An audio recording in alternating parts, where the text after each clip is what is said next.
Bienvenidos sean una vez más a tu programa Tras la Huella del Maestro, donde estaremos analizando el video de Germán Pérez, este jovencito que ven en pantalla, que asegura que el padre Luis Toro es un instrumento de Satanás.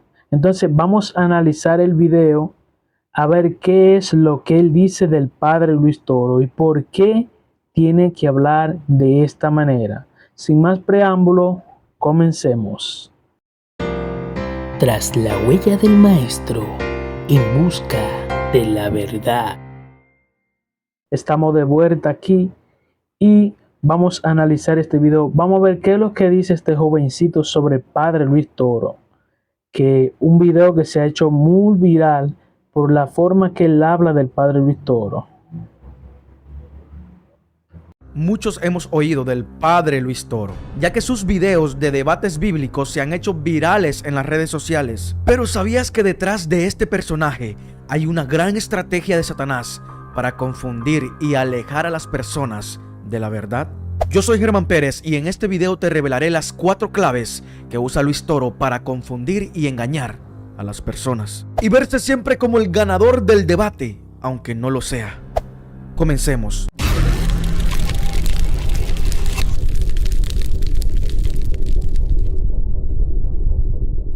El padre Luis Toro es un sacerdote católico de origen venezolano, conocido tanto en su país como a nivel continental por la difusión de sus prédicas a través de la internet, haciendo uso de plataformas como Facebook y YouTube para atraer personas de todos los rincones del continente. Su contenido digital trata de debates bíblicos donde él enfrenta a cristianos evangélicos, los cuales ha nombrado hermanos separados. Para serle sincero, no tenía ninguna intención de hacer un video del padre Luis Toro. Pero la cantidad de videos que me mandan o me etiquetan de personas preguntándome ciertos versículos de los cuales este hombre habla y cómo los explica, y que muchas personas tienen dudas y se sienten confundidas al oírlo hablar, ya que este hombre tiene una gran reputación y es muy admirado en las redes sociales por todo el ámbito de la Iglesia Católica. Y yo, al ver la cantidad de personas que se confunden, al ver la doctrina que este hombre enseña en sus debates bíblicos, pues me vi obligado a...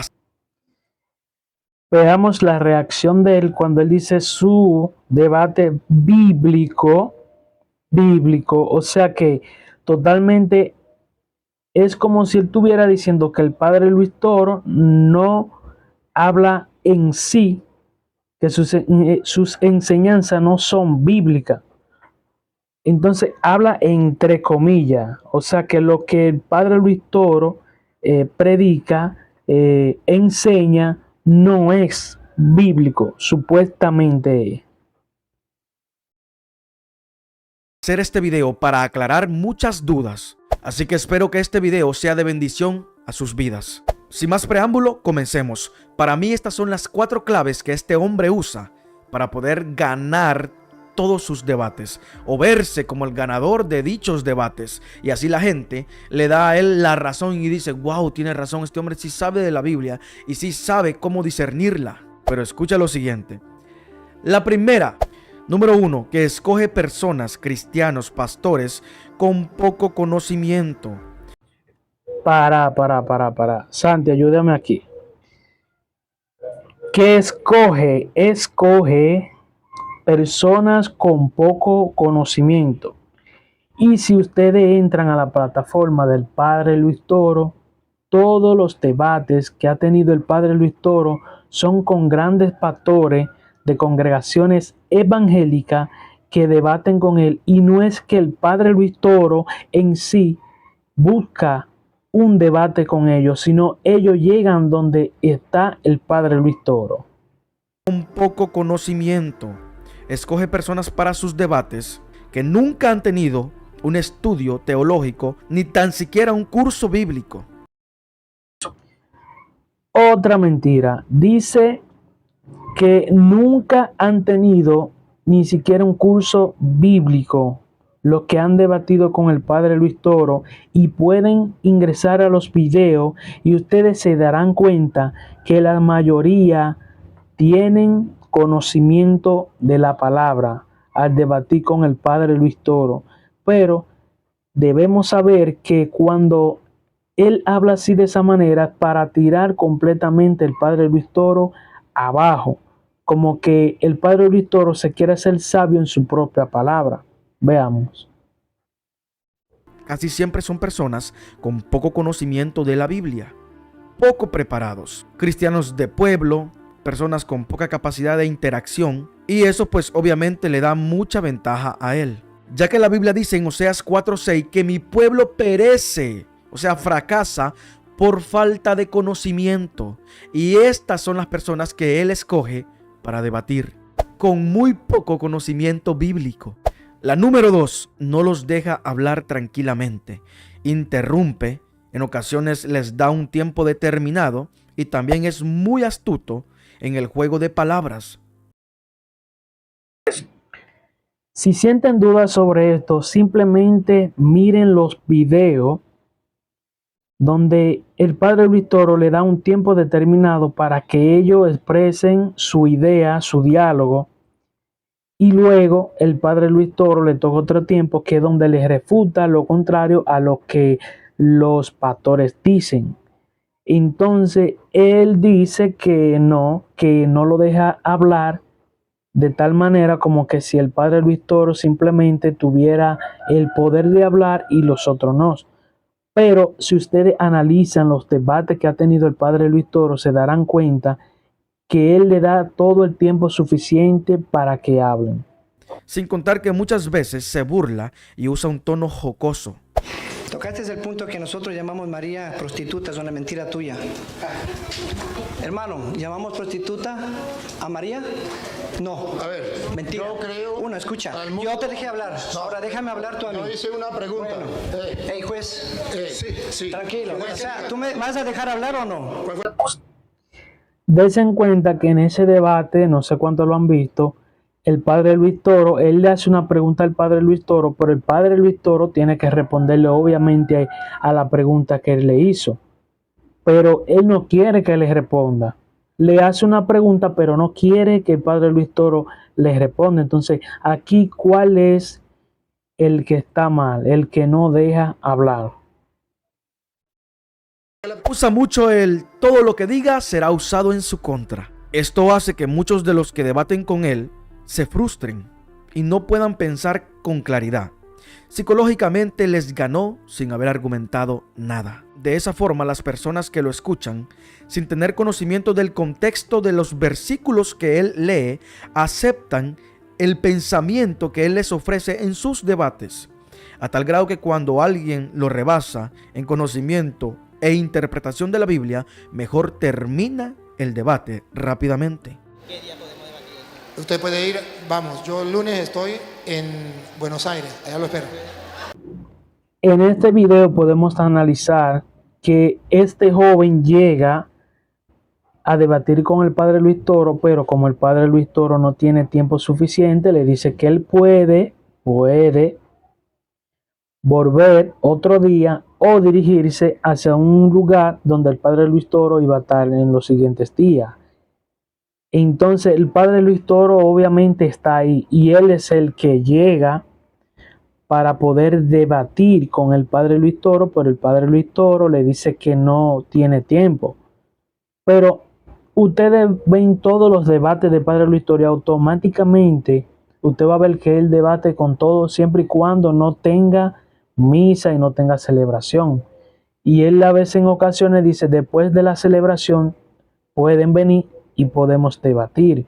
Que ellos son los que van a donde él. No es que el padre Luis Toro busca debate y busca eso. Porque Germán Pérez empezó diciendo que el padre Luis Toro busca personas, busca, donde ellos son los que llegan, busca personas con poco conocimiento de la Biblia y por eso es que el padre Luis Toro sale ganador en todos los debates. Yo voy para allá, te puede ir. ¿No se puede? No se puede. No puede comprobar en la antigua. Cuando le diga, Gracias. Bien. No, démosle la oportunidad, ya vamos a hablar con...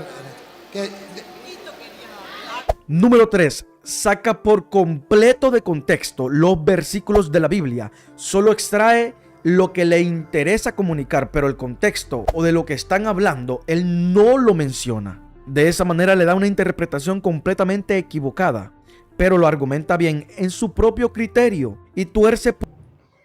Tampoco en los debates del padre Luis Toro, él no se sale de contexto, como dice Germán Pérez. Jamás se sale de contexto. Entonces, si analizamos, ustedes van a ver que algunos debates, hay algunos hermanos separados que quieren salirse del tema acordado, y el padre Luis Toro no deja que se vayan más allá de lo que ellos quieren, porque quieren evadir el tema en completo. Entonces, si nos damos cuenta, el padre Luis Toro nunca se sale de contexto y no salta con otra cosa que no sea referente al tema que se está hablando. Tuerce por completo versículos para darle fuerza a su doctrina, sin contar que en muchas ocasiones verdaderamente no sabe qué responder, como el caso de este usuario que le escribió lo siguiente: Señor Luis Toro, por este medio quiero decirle que he aprendido mucho en sus enseñanzas acerca de la Biblia, pero tengo una duda por la cual usted no me ha respondido. Por eso se la vuelvo a repetir y a ver si esta vez me la contesta, porque no he recibido su contestación en un mensaje que le mandé anteriormente. En Génesis 4:1 dice: conoció Adán a su mujer Eva, y la cual concibió y dio a luz a Caín. Génesis 4:17: y conoció Caín a su mujer, la cual concibió y dio a luz a Enoc. Génesis 4:25: y conoció de nuevo Adán a su mujer, la cual le dio a luz un hijo, y llamó su nombre Set. En Mateo nos habla de José, en Mateo 1:25, pero no la conoció hasta que dio a luz a su primogénito, y le puso por nombre Jesús. Para mí conoció significa que tuvo relaciones con ella. Acláreme eso. Claro, esto es algo que él no puede aclarar porque el versículo literalmente está hablando claramente de lo que significa conocer. En la traducción Reina Valera dice conoció, pero en otras traducciones sí dice que lo que era tener es relaciones íntimas, o sea, relaciones sexuales. Y como Luis Toro dice que la virgen siguió siendo virgen, que no tuvo más hijos, entonces esto está como contradiciendo su teoría o su doctrina. Entonces él En ese punto, la Virgen María no tuvo más hijos. Sí dice la Biblia que Jesús tuvo más hermanos, pero no eran hijos de María. Esos hijos que se mencionan ahí son hijos de Cleofás y otra María que había a los pies de Jesús. Ahora, si nos damos cuenta, cuando Jesús le dice a María: madre, he ahí a tu hijo, hijo, he ahí a tu madre. Si en verdad ellos eran hermanos de Jesús, Juan, el que estaba ahí, era hermano de Jesús, ¿qué necesidad tenía Jesús de volver a dárselo como hijo a María? Nos lo dio como una enseñanza de que su madre no se iba a quedar sola, sino que se iba a quedar con él. En aquellos tiempos no se decía sobrino ni tío. Los que vivían en la misma tribu se catalogaban como hermanos. Y hay otro versículo en la Biblia que también dice: y se le apareció a más de 500 hermanos. Entonces, una pregunta, Germán Pérez: ¿acaso María tuvo 500 hijos más? Porque dice la Biblia que se le apareció a 500 hermanos más, Jesús. Y eran hermanos de Jesús en la fe, pero no hijos de María.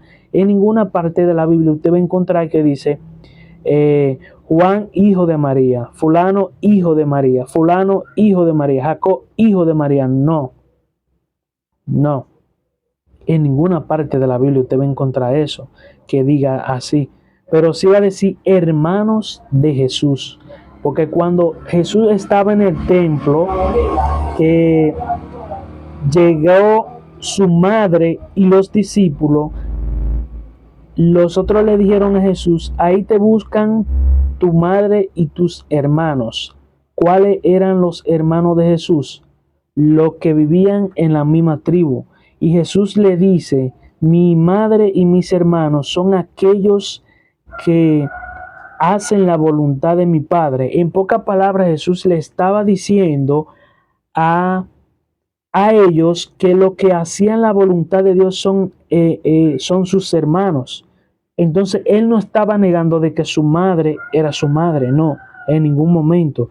Pero tampoco estaba negando de que sus hermanos, no carnales, sino espirituales, los que pertenecían a la tribu, no, él no lo estaba echándolo a un lado, sino ese mensaje era para las personas que estaban ahí cuando Jesús dijo, y mi madre y mis hermanos son aquellos que hacen la voluntad de mi Padre. Entonces, en ninguna parte de la Biblia usted va a encontrar que dice María tuvo más hijos. Debería nombrarlo, porque al inicio de Juan dice que Jesús, José, María, Jesús, hijo de María y José. Entonces, ¿por qué no mencionan los otros hermanos si en verdad eran hermanos de Jesús? Entonces, Germán Pérez quiere ponerlo como que María tuvo más hijos y como que nosotros los católicos somos los que hablamos mentira. Entonces él este mensaje no lo responde. Continuemos. La cuarta clave para este hombre engañar a las personas, quizás sea la más importante en cada una de sus victorias, es que siempre debate en iglesias o eventos católicos. O sea, siempre juega en casa, nunca de visitante. Así que chiste. Otro error que comete nuestro hermanito Germán Pérez. Si se supone que nosotros somos católicos, no podemos ir a debatir a otro templo evangélico si no se nos da el permiso, si no nos invitan. Mayormente, ustedes ven que Germán Pérez dice que no, que el padre Luis Toro es quien busca los debates. Y es todo lo contrario. Son ellos que llegan a la iglesia católica y debaten con el padre Luis Toro. Ellos son quienes lo buscan. Pero Germán Pérez está totalmente equivocado. Me excusa, pero tú estás totalmente errado con lo que está diciendo. Porque dice una cosa y luego entonces dice otra. Porque dice que Padre Luis Toro es quien busca los debates y ahora dice que Padre Luis Toro es quien siempre los debates son en la Iglesia Católica. Claro que tiene que ser en su propio terreno, porque si no lo invitan a otra parte a hacer un debate, él no puede ir por sí solo. Porque si el Padre Luis Toro cogiera y dijera, vamos a un templo evangélico, adventista, testigo de Jehová, a debatir, entonces está evadiendo completamente el espacio personal de la congregación. Y eso se vería mal. Entonces la Iglesia Católica somos bastante organizados, demasiado diría yo, como para el Padre Luis Toro ir y armar un debate en un terreno que no le pertenece. Por lo tanto, siempre él sí hace debate donde le pertenece, donde él da la misa, los templos y eso, por decirlo así. Pero mi hermanito Pérez, toma consideración. Así que chiste, ¿no? A ver, Luis Toro. Bueno, no le digo padre porque la Biblia a mí me enseña en Mateo 23, en su versículo 8 y 9, que Jesús nos enseña que nosotros los cristianos somos hermanos, pero que no debemos de llamarnos padre porque padre... Acuérdense en lo que le dije de María ahorita, que él dijo que María tuvo más hijos. Ahora él dice aquí que los hermanos, habla de los hermanos en Cristo, ven la confusión totalmente, que no saben analizar textualmente lo que tienen que decir. Él dice ahorita que María tuvo más hijos. y donde dice que Jesús tuvo más hermanos. ¿Cuáles eran los hermanos? Los hermanos en la fe, lo que él está mencionando ahora. Solo hay uno y está en los cielos. Bueno, como lo decía don Luis, ¿por qué si sabe tanto de la Biblia y defiende tanto su doctrina? ¿Por qué no sale de debatir en su casa, en su hábitat natural, que es la iglesia tradicional, la iglesia católica, y busca un digno oponente, alguien preparado en el estudio de la Biblia, con doctorados teológicos? El primer video que tuvo el padre Luis Toro dentro de la plataforma de YouTube, que se hizo viral gracias a su sobrino, que fue quien lo grabó y quien lo subió, veamos que él debate con 10 pastores que tienen la capacidad, y teólogos que tienen la capacidad de enfrentarse a cualquiera que sepa de la Biblia. Pero él dice que el padre Luis Toro busca personas que tienen poco conocimiento, tienen pocos conocimientos de la Biblia. Entonces, ¿cómo es que él puede decir esto si todos los que debaten con el padre Luis Toro totalmente tienen mucho que decir porque estudian la Biblia, solo que malinterpretan lo que leen? Con doctorados teológicos, qué sé yo, quizás un Armando Alducín, un Germán Ponce, un Juan Manuel Vaz, digo, ¿no? Y allí sí usted comprobaría si tiene la razón. Pero con una persona que acaba de conocer en el pueblo, que se la trajeron, quizás son cristianos recientes, con poco léxico para hablar, creo que usted se hace el trabajo fácil. Y déjeme darle un mensaje. Usted sabe que está equivocado. Usted sabe que ha predicado engaño. Escuché por ahí que la mayor influencia en su vida para ser quien es hoy fue su padre. Y déjeme decirle que muchos pasamos por lo mismo. Crecimos en una iglesia tradicional, en la iglesia católica del pueblo, donde nuestro familiar nos llevaba, pero en la tarde estaba tomando. Donde nuestro familiar iba a la misa en la mañana, pero sus palabras eran... Aclaro este punto aquí, porque por eso satanizan la iglesia católica. La iglesia católica acepta todo tipo de gente, sea drogadita, sea ladrón, sea de otra secta, otra iglesia, sea lo que sea, con trenza, con arete, pantalones largos, como usted quiera, y la iglesia católica nunca le va a prohibir de decirle, no, usted no puede entrar. A diferencia de otras iglesias, que tú no puedes entrar con arete, no puedes entrar con trenza, no puedes entrar con nada, absolutamente nada. La iglesia católica no prohíbe de que vayan personas así, porque Dios vino a buscar los que están enfermos, las ovejas que están perdidas, no las que no tienen necesidad de un arrepentimiento. Entonces, cuando usted ve que una persona va a la iglesia y está dentro de la iglesia y de ahí sale a beber, esos son cuentas que Dios tomará a él, pero eso a usted no le pertenece juzgar. Ahora bien, si una de estas personas que va a la iglesia es ministro de la iglesia y lo está haciendo, entonces a esta persona se pone bajo disciplina.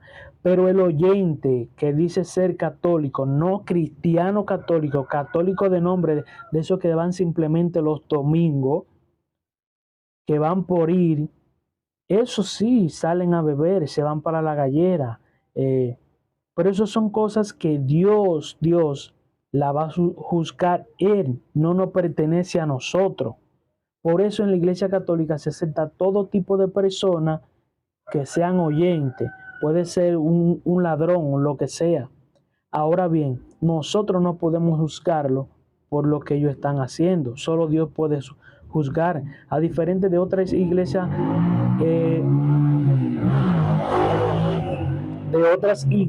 que si tú vas con trenza quieren sacarte. Si tú vas con pantalones, con arete, quieren sacarte, quieren juzgarte por lo que tú eres. Y no lo puedes sacar de la iglesia porque estas personas un día van a cambiar su forma de vestir. Entonces por eso critican la Iglesia Católica y la satanizan, diciendo que acepta todo tipo de personas, pero es que no hacemos excepción. No es lo cristiano lo que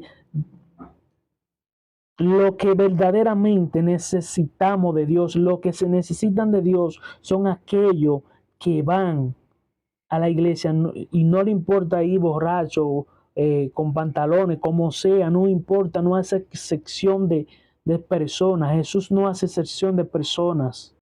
De este tamaño de grande, o sea, malas palabras, donde nuestro familiar nos llevaba, nuestra abuela nos llevaba, pero en la tarde, en la noche estaba fumándose un puro, masticando tabaco, tomando, embriagándose, bailando, disfrutando del pecado. Y déjeme decirle que Jesús no fundó una iglesia pecaminosa, al contrario, Él siempre estimuló a los cristianos, a los discípulos, para que guardaran su vida, para que pasaran orando. Oye lo que dice él, que Jesús no fundó una iglesia pecaminosa, pero la Biblia dice que al de aquel que haga trompezar unos de mis pequeños. Y en el Evangelio de Mateo 18:7 dice que habrán escándalo dentro de la iglesia, porque Satanás no se va a quedar de brazos cruzados. Él intentará destruir la iglesia, la verdadera iglesia. Él dice que Jesús no fundó una iglesia. En Timoteo 3:15 dice que la iglesia es columna y base de la verdad. También dice que ni los poderes del infierno, Mateo 18:16 o 16:18, que ni los poderes del infierno podrán prevalecer contra la iglesia. Entonces, si él dice que no fundó una iglesia, también está completamente errado, porque la llave de la iglesia se la dio Jesús a Pedro, cuando le dijo en Mateo 16:18, y a ti te digo, tú eres Pedro, y sobre esta piedra edificaré mi iglesia, y ni los poderes del infierno podrán prevalecer contra ella.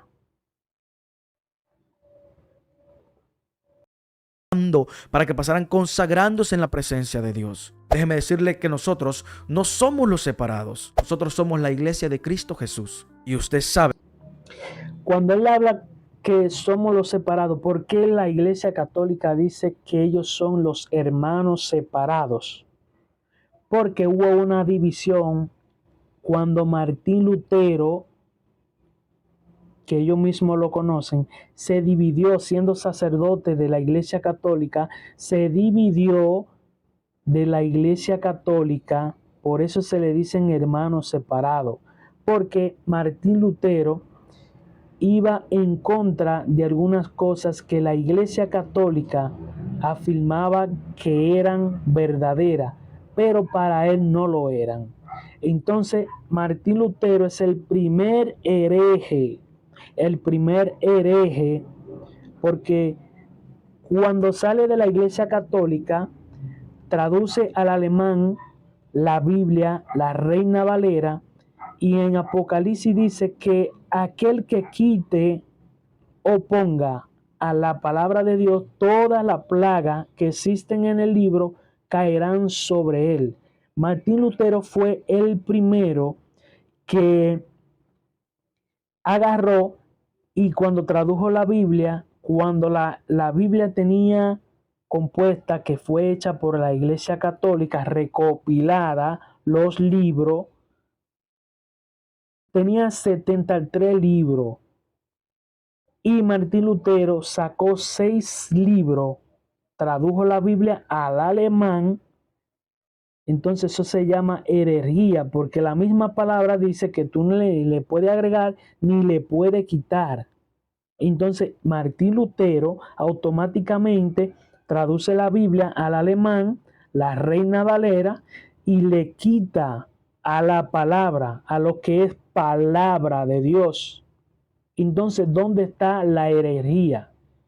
Nuestra iglesia católica tiene alrededor de 2000 años de antigüedad, sucesión apostólica, pero nuestros hermanos separados tienen 500 años y pico que salieron. ¿Y de dónde salieron? De la Iglesia Católica, como le dice Pablo. Y han escuchado que vendrá otro anticristo. Y yo le digo que han venido varios anticristos, dice Pablo. ¿Cuál fue el primer anticristo? Martín Lutero, que salió de la Iglesia Católica y se atrevió a traducir la Biblia Reina Valera. De la Iglesia Católica la tradujo a la Reina Valera en alemán, y ahí viene la herejía. Pero dice que Martín Lutero, cuando se dio cuenta que lo que él estaba haciendo estaba mal, al dividirse de la iglesia, quiso llamar a capítulo a todo aquel que había conformado como cristianos evangélicos que hoy lo conocemos. Lo quiso traer a capítulo y explicarle que lo que él hizo estaba mal, y lo que ellos estaban haciendo, que se estaban dividiendo también, estaba mal.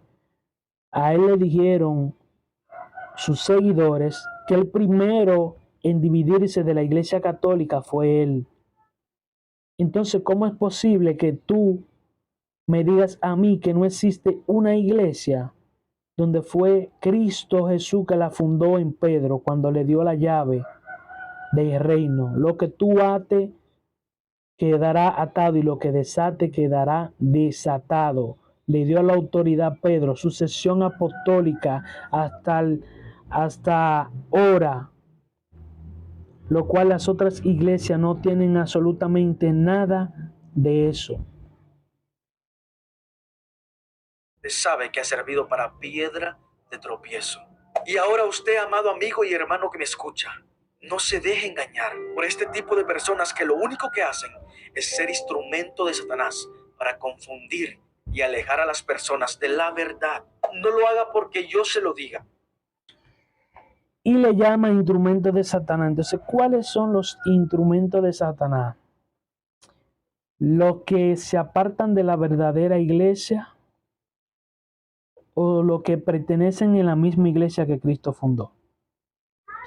Entonces hay que analizar bien lo que tú dices, mi hermanito Germán Pérez, porque creo que tú estás completamente errado en lo que dice. El padre Luis Toro, cuando lee la Biblia, da capítulos y versículos y no se sale de contexto. Y más que él también tiene un gran conocimiento, y se lo tienes porque Dios ha permitido que él lo tenga. Tú dices que él ha sido una piedra de tropiezo, y explícame por qué tantos católicos entonces que eran evangélicos han vuelto a la iglesia. Tantos evangélicos están volviendo a la iglesia verdadera, que es la católica, si es piedra de tropiezo, porque dice: conoceréis la verdad y la verdad nos hará libre. Entonces, si estas personas están volviendo a la iglesia con el mensaje del padre Luis Toro, él no está engañando, porque él está predicando lo que Jesús predicó en aquellos tiempos, lo que los apóstoles predicó en aquellos tiempos. Entonces, hasta aquí este video. Síganme para más Tras la Huella del Maestro, y un abrazo fuerte. Santi, te quiero muchísimo, he aprendido demasiado de tus en vivo y eso, y el padre Luis Toro, Escuela Apologética de Miguel también. Entonces, bendiciones para todos. Que nuestro Señor Jesucristo sea en este día quien derrame grandes bendiciones para mí, para mi familia, para ustedes que me están escuchando, y para todo el que nos escucha a través de Tras la Huella del Maestro. Hasta luego. Tras la Huella del Maestro, en busca de la verdad.